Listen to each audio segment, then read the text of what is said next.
Buenos días. Para mí es un verdadero placer el estar hoy con ustedes en este gran evento SLAMSEC 2021. Agradezco enormemente a los organizadores de este evento por haberme tomado en cuenta a conversar con ustedes y en especial al doctor Serrano por su amable invitación. Vamos a compartir la pantalla para poder iniciar mi presentación.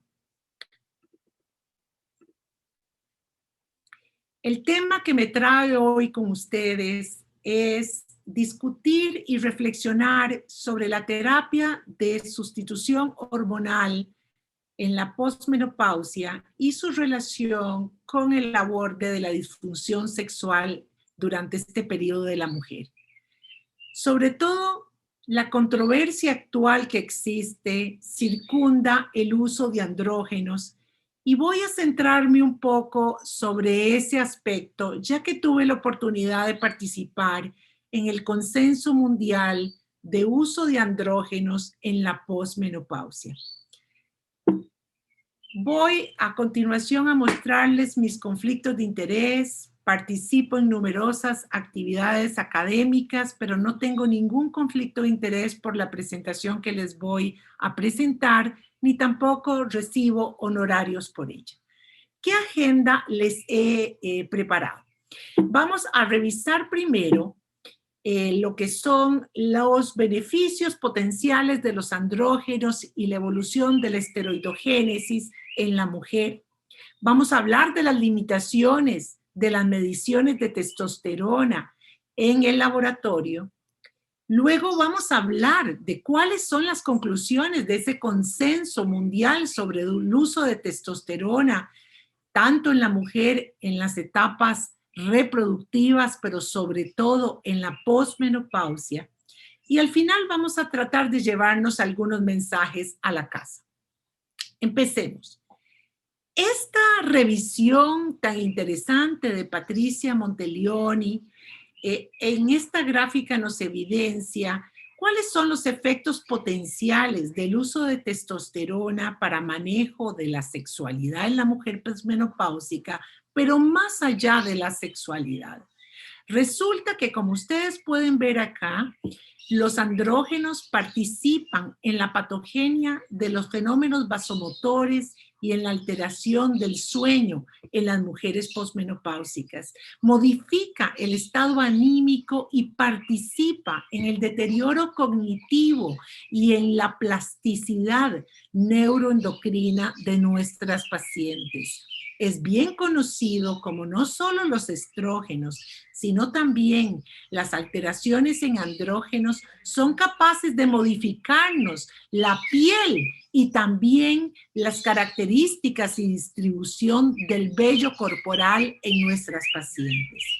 Ampliamente conocido el impacto sobre el remodelamiento óseo y sobre la patogenia en la sarcopenia, que paulatinamente se va instalando en esta etapa postreproductiva. Y el síndrome urogenital tan importante para la calidad de vida de la mujer posmenopáusica, pero también para su sexualidad, también se ve influenciado no solo por la carencia estrogénica, sino por la deficiencia de andrógenos, y tanto es así, ustedes saben bien, que el uso local de testosterona y la reciente aprobación de DHEA intravaginal han sido coadyuvantes de la labor integral del manejo de la sexualidad en la mujer. Pero si hay algo que nos interesa a los endocrinólogos, son las publicaciones recientes sobre la participación del desbalance estrógeno-andrógenos en la patogenia, del inicio de la resistencia a la insulina, del hiperinsulinismo, del acúmulo de grasa abdominal, de la dislipidemia y de las demás manifestaciones del síndrome metabólico que inicia tempranamente la transición menopáusica y que se instaura en forma definitiva en la posmenopausia de nuestras pacientes. Revisemos un poquito el metabolismo de los andrógenos. Bueno, sabemos que la testosterona circulante proviene en un 25% de las adrenales, otro 25% del ovario y en un 50% la conversión de androstenediona a testosterona. En sí misma, la androstenediona circulante proviene mitad y mitad tanto de la participación adrenal como de la participación ovárica. La dehidroepiandrosterona, 50% de origen adrenal, 20% ovárico y 30% proviene de la dehidroepiandrosterona sulfatada.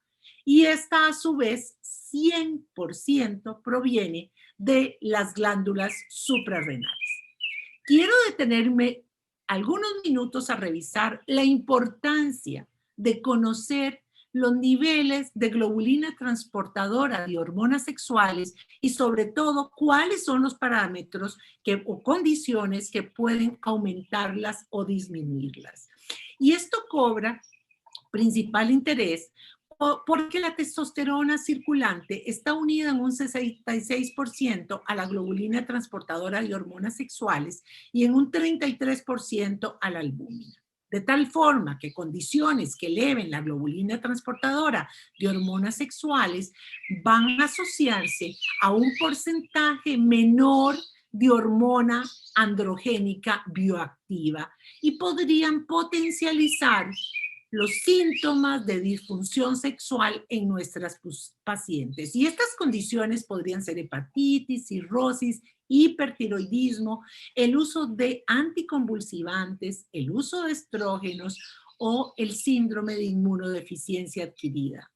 Por otro lado, condiciones como obesidad, síndrome nefrótico, hipotiroidismo, glucocorticoides, progestinas, esteroides anabólicos y acromegalia, entre otros, pueden disminuirnos la globulina transportadora de hormonas sexuales y más bien darnos manifestaciones androgénicas. Vean qué interesante cómo en una paciente en la cual yo tengo deficiencia del síndrome o alteración del síndrome sexual hipoactivo, tengo que considerar muy bien qué tipo de terapia estrogénica voy a darle para el inicio de su trastorno menopáusico y cuál vía voy a utilizar. Vean cómo si yo elijo estrógenos conjugados, equinos, por vía oral, esta terapia me aumenta un 100% la globulina transportadora de hormonas sexuales y me va a acentuar los problemas de disfunción sexual.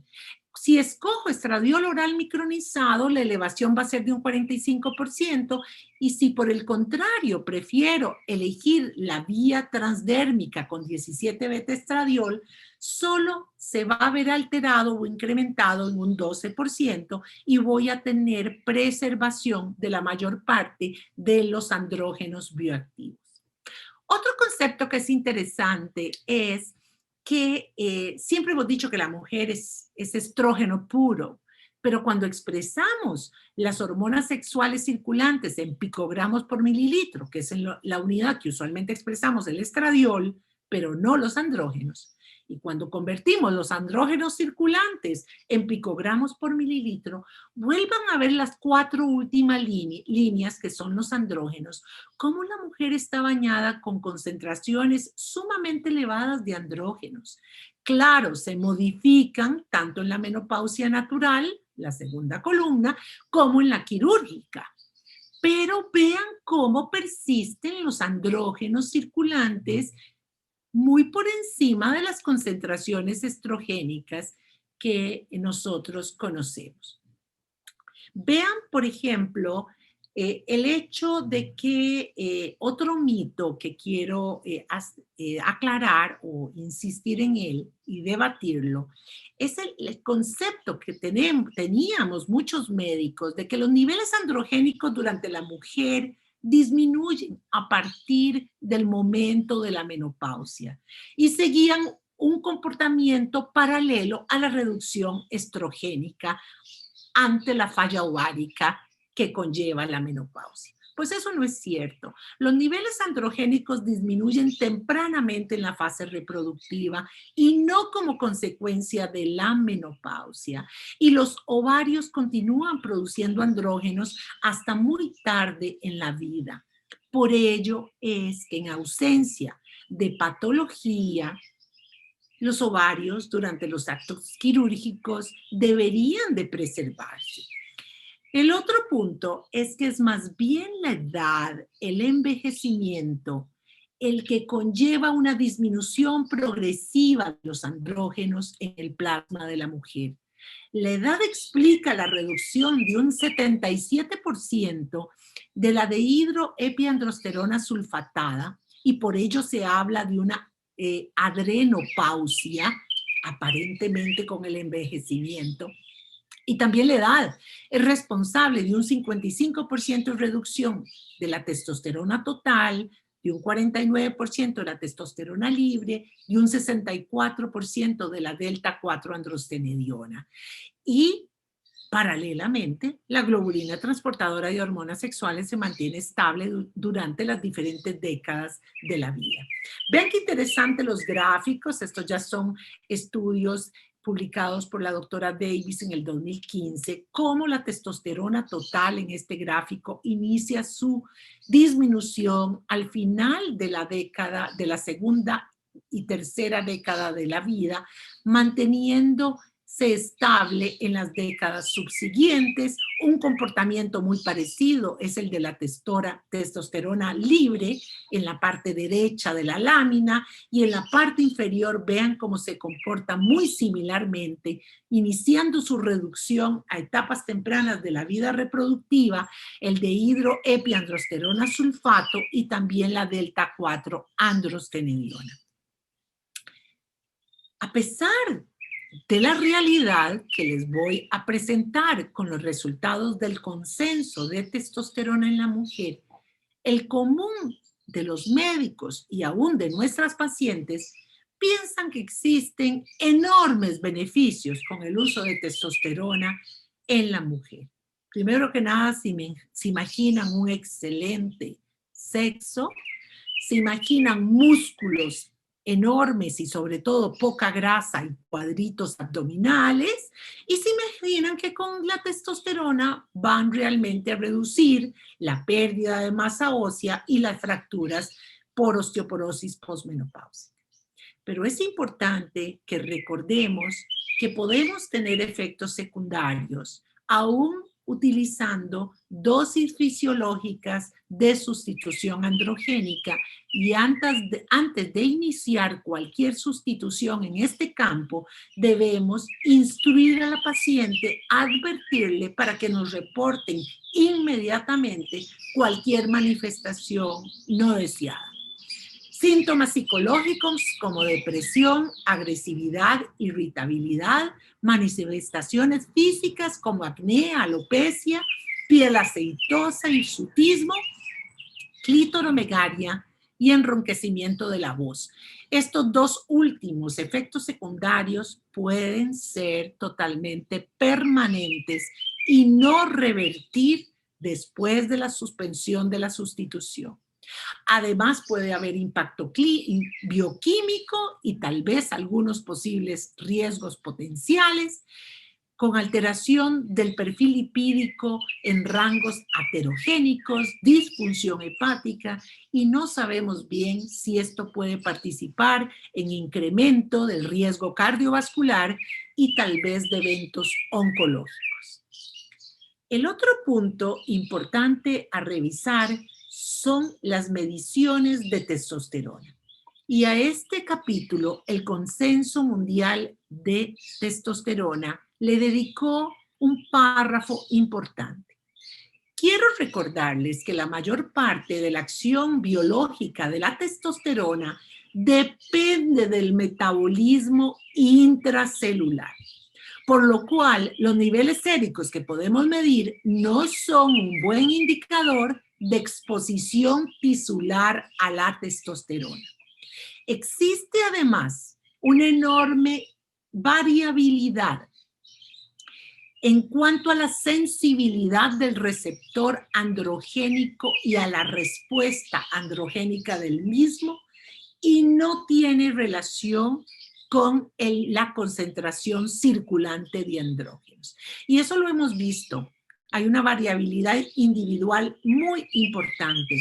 Nosotros en la consulta endocrinológica vemos a veces hombres que nos llegan con 300 o más de testosterona, musculosos, barbudos, con cuadritos abdominales, y después entra otro paciente con el mismo nivel de andrógenos, completamente grasosito, hecho una bolita de grasa, sin nada de masa muscular. Entonces, la variabilidad individual es muy importante y creo que tenemos que considerarla tanto para los beneficios como para los posibles eventos adversos. Es importante que revisemos cuáles son las causas de testosterona baja. Podemos tener causas espontáneas o causas iatrogénicas que cada vez son más y más frecuentes.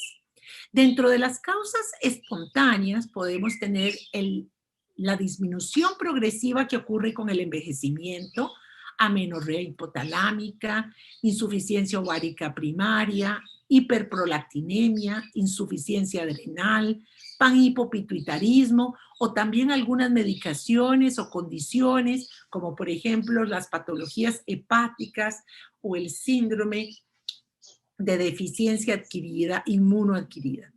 Tenemos también causas iatrogénicas. Ahí obviamente las quirúrgicas, la quimioterapia o la radioterapia de pelvis, el uso crónico con glucocorticoides, el uso de medicaciones que puedan incrementar la prolactina o el uso de contraceptivos, que es frecuentemente en la etapa reproductiva y en la transición menopáusica tenemos pacientes que de pronto tienen problemas sexuales justamente asociados a anticonceptivos. Pero también tenemos una serie de medicaciones no anticonceptivas, como por ejemplo el uso de tratamientos con fenobarbital, con fenitoína, carbamazepina o dosis excesivas de hormona tiroidea. O sea que todo esto tenemos que capturarlo en la historia clínica completa que todas las pacientes requieren. Las mediciones de testosterona son de utilidad limitada en la evaluación de una mujer. Los ensayos están más bien destinados a detectar niveles altos. Hay gran imprecisión entre los ensayos. Hay una enorme variabilidad interensayo para los niveles bajos.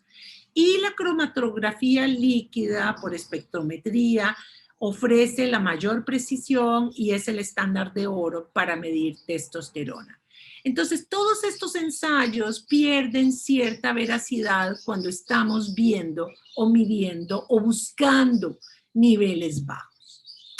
Ahora les voy a hablar del consenso mundial sobre el uso de testosterona en la mujer. Tuve la oportunidad de participar como presidente de la Federación Latinoamericana de Sociedades de Climaterio y Menopausia, y este consenso se publicó en varias revistas en el año 2019. Sobre todo este consenso fue motivado por el hecho que no existía indicación clara basada en la evidencia sobre el uso de testosterona en la mujer. Y a pesar de esa carencia, el uso de testosterona se utiliza a diestra y a siniestra. Segundo, que la mayor parte de las terapias que los médicos utilizan para sustituir andrógenos en la mujer está realizada con preparaciones que no son adecuadas para la mujer, sino más bien con preparaciones aprobadas por las oficinas regulatorias de medicamento para tratar la insuficiencia androgénica masculina. Y como les mencioné, este consenso tuvimos la oportunidad de publicarlo en 4 revistas simultáneamente y logramos el aval de 9 grandes organizaciones médicas, incluyendo la Asociación Americana de Endocrinólogos, la de Sexualidad Internacional, las de Menopausia y Andropausia Europeas, etc.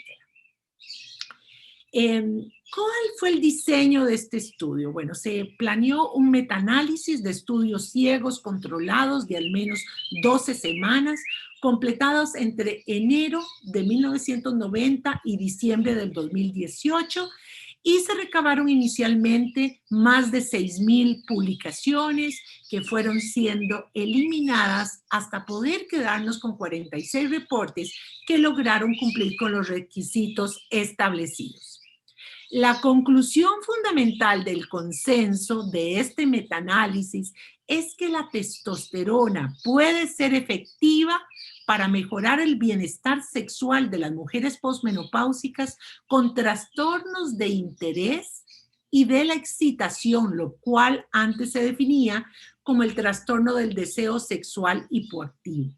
Esta disfunción sexual afecta a más del 30% de las mujeres en edad mediana.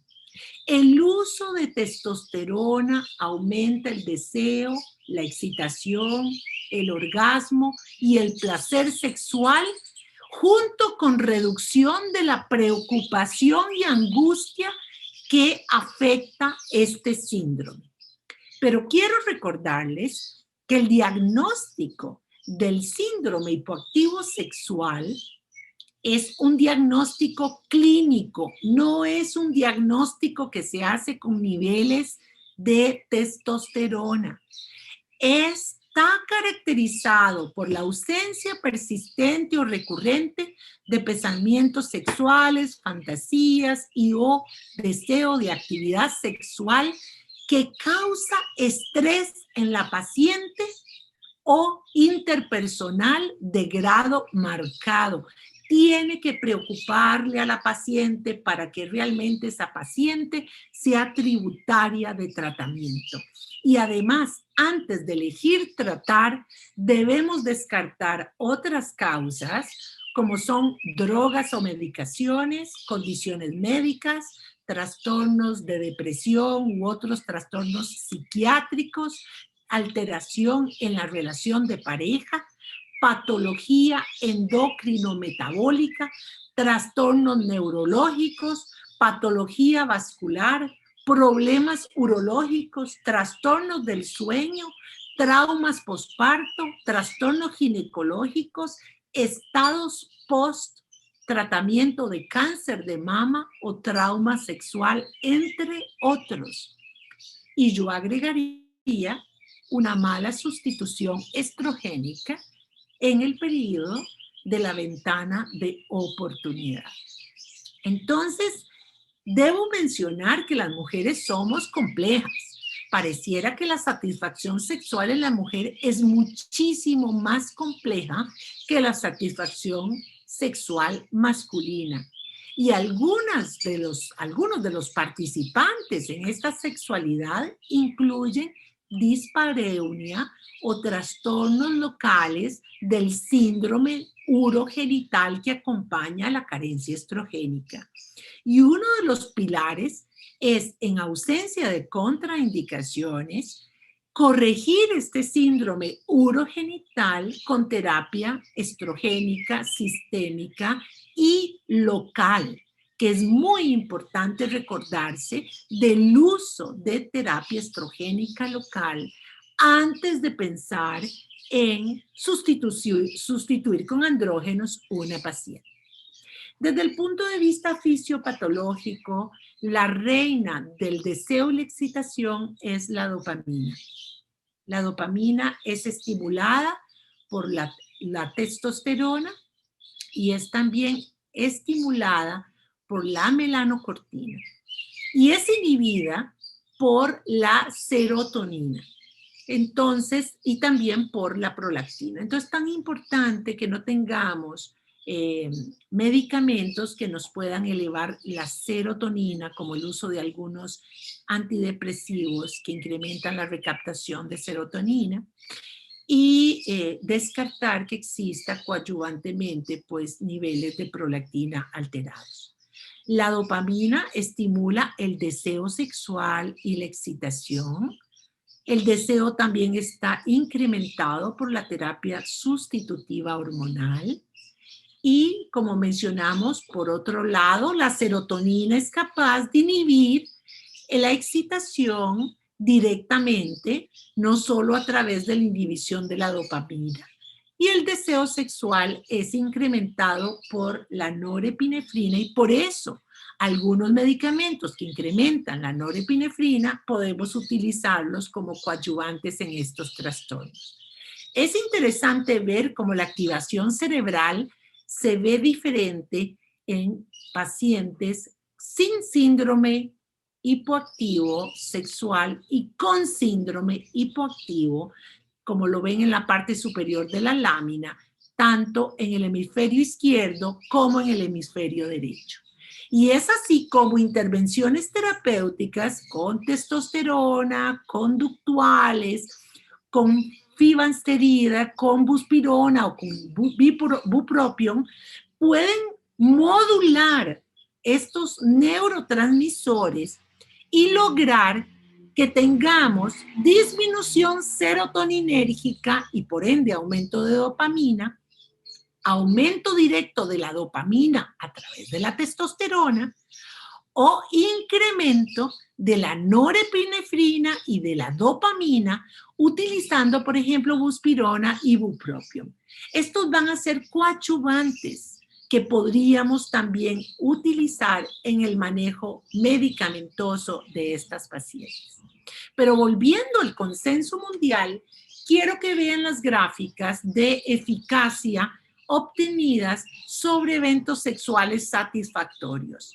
Como ven, todos los estudios estuvieron a favor de la testosterona, sea cual sea la condición menopáusica de la paciente, la causa de la menopausia, fuera quirúrgica o espontánea. Y en cuanto a efectos secundarios, aquí ejemplificados sobre todo el impacto sobre el perfil lipídico, tenemos un resultado nocivo sobre el perfil lipídico cuando la sustitución androgénica es hecha por vía oral y un efecto neutro cuando la escogencia de la sustitución androgénica se realizó por vía no oral. Entonces, esto también hay que tomarlo en cuenta dependiendo de la disponibilidad y de las características de cada paciente. Vale la pena señalar que ninguna de las terapias se asoció a eventos adversos serios y que podemos decir que los eventos secundarios sobre todo se observaron en pacientes con dosis suprafisiológicas o en algunos pacientes con mayor sensibilidad individual. Por lo tanto, el consenso sugiere monitoreo de los niveles androgénicos con sustitución androgénica cada 6 meses o cada 3 meses para estar seguro de que los niveles se mantienen en la parte inferior del rango normal del laboratorio. Efectos físicos, debemos monitorearlos, perfil lipídico también. El consenso demostró que no incrementa la presión arterial, que en presencia o asocio a estrógenos, hay, sobre todo orales, hay un incremento del riesgo de trombosis venosa profunda, que no se incrementó la densidad mamaria, pero que hay datos insuficientes como para asegurar a largo plazo que no tiene ningún impacto oncológico sobre la mama, aunque algunos estudios y recientes han demostrado que más bien los andrógenos reducen el riesgo de cáncer de mama, pero se requieren más estudios. Los resultados en el consenso del uso de DHEA por vía oral no lograron tener poder estadístico positivo, solo el uso vaginal. Los efectos del metaanálisis no muestran, como dijimos, efectos secundarios severos, siempre y cuando se usen dosis fisiológicas. No se evidenció datos positivos sobre ánimo, depresión, músculo esquelético, que nos sorprendió, cáncer, enfermedad cardiovascular, pero muy probablemente porque los estudios serán pequeños, en poblaciones pequeñas, seguimiento corto y realmente no alcanzaban poder estadístico. Y no hubo evidencia de eventos severos de cáncer de endometrio, cáncer de mama o eventos cardiovasculares, pero los estudios de seguridad eran realmente a corto plazo. ¿Cuáles son las recomendaciones prácticas ya para ir terminando? Bueno, en presencia de disfunción sexual femenina y evaluando en forma integral, como les mostré a la paciente, lo primero que hay que hacer en ausencia de contraindicaciones y si estamos en la ventana de oportunidad, o sea, en la posmenopausia temprana, antes de los 60 años, iniciar terapia de reemplazo hormonal sistémica y asociada a estrógenos vaginales locales. Podemos también utilizar para la senescencia vulvar crema de testosterona al 1%, 0.1 mililitro cada 3 veces por semana. Y si después de un tiempo prudencial de 3 a 6 meses este aborde no es suficiente y se mantienen los síntomas de disfunción sexual, entonces pensar en testosterona sistémica. El consenso recomienda utilizar la vía transdérmica. Desaconseja el implante de testosterona, porque la mayor parte de los implantes no son radiosensibles. Si el paciente presenta efectos secundarios, no podemos quitarlos. Las dosis usualmente son fijas, no toma en cuenta la individualidad de respuesta de las pacientes y prefiere recomendar la vía transdérmica. En aquellos lugares que todavía tienen disponibilidad de los parches de 150 a 300 microgramos utilizados 2 veces a la semana, esta es la recomendación prioritaria. Y si no, usar gel de testosterona al 1%, 1 miligramo por día.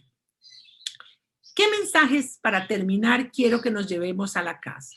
La terapia de reemplazo hormonal para la menopausia, estrógenos solos o estrógenos más progesterona, iniciada en la posmenopausia temprana, ofrece una relación adecuada riesgo-beneficio y se acompaña de claros beneficios sobre la sexualidad de nuestras pacientes.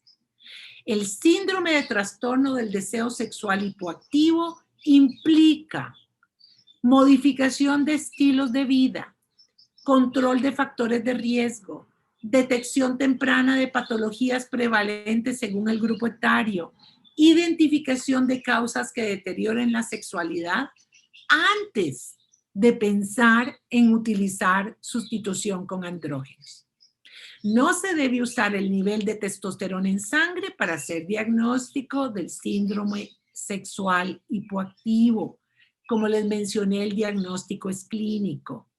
Y la terapia androgénica en este consenso mostró beneficios indiscutibles en el manejo de la disfunción sexual en la posmenopausia. Cobra especial interés en las pacientes ovarectomizadas o en las pacientes jóvenes con síndrome de insuficiencia ovárica prematura. Los andrógenos deben lograr con la sustitución niveles fisiológicos premenopáusicos y estamos en la obligación de informar a la paciente sobre los posibles eventos secundarios. Y por último, pues bien, tenemos necesidad inminente que nuestros jóvenes hagan investigaciones para lograr establecer la seguridad cardiovascular, oncológica a largo plazo del uso de los andrógenos en la posmenopausia y que todos presionemos a las compañías farmacéuticas para que nos pongan a disposición preparaciones adecuadas para la mujer. Con estas palabras deseo entonces agradecerles enormemente esta posibilidad de compartir estas reflexiones sobre sexualidad, terapia de reemplazo hormonal en la menopausia, uso de andrógenos en la mujer, y agradezco enormemente a los organizadores de este magno evento por haberme invitado el día de hoy. Un placer haber estado con ustedes. Muchas gracias.